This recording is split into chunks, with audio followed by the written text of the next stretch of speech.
A všetci, ja vás vítam v dnešnom videu a v dnešnom videu to bude nakupovačka, pretože mi to nedovolí už plniť úlohy z toho dôvodu, že mám maximum peňazí. Prečo nie?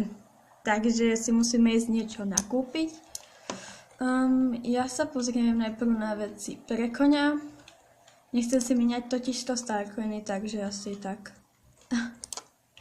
Uvidíme, koľko to bude stáť. A ja už som si tak asi približne pozerala. To nie je až tak drahé, vyzerá. Takže toto sedlo.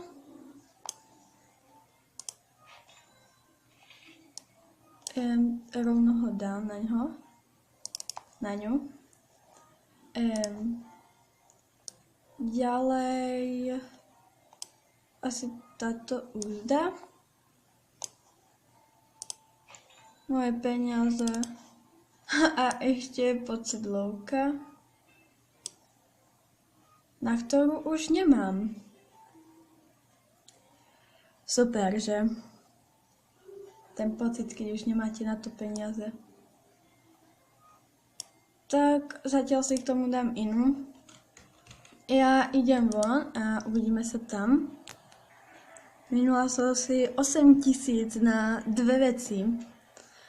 Akože super, takže ďalej budem šetriť na 10 000. Oh my gosh, to je cute.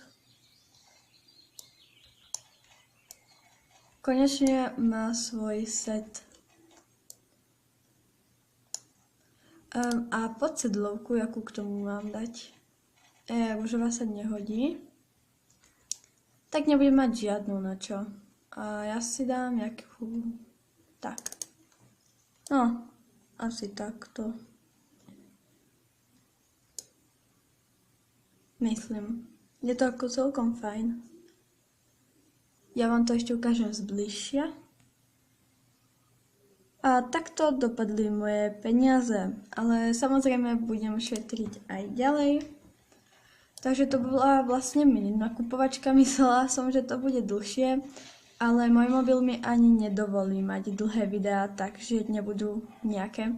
A chcela, akože nejaké dlhé. A chcela som vám natočiť, ako môj kôň prekonal level 15, ale bohužiaľ mi to nedovolil,